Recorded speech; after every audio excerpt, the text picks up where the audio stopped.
Let's take a look at the different types of media and how you can upload them in Warp Studio, as well as edit scenario elements with the video editor. Once you've created your scenario flow, you can upload the media files within the Media tab of the main scenario menu. When you click on the Add Media button in the top right, you can select the type of media that can be uploaded. Here you can upload 360 and 180 degrees files. These function as the main environment of your scenes.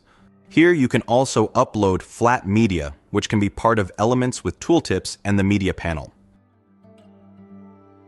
When the type is selected, upload your media by choosing them from your computer, or just drag and drop the files. While uploading, make sure you don't close the media page until the process is done. Once you've uploaded a 360 or 180 degrees video or photo, you can link each to a scene via the Add Scene button on the top right. For video files, you can also trim them if needed.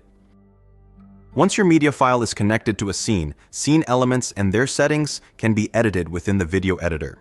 Here you can move throughout the 360 environment, as well as moving the elements and drag them to the preferred location within the media.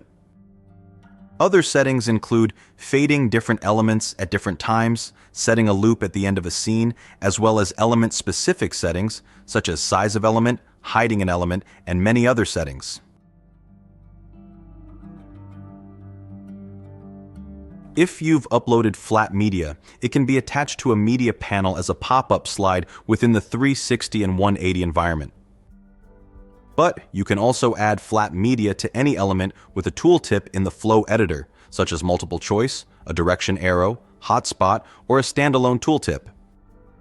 For any questions or immediate assistance, click on the chat icon at the bottom right, and we'll be more than happy to help.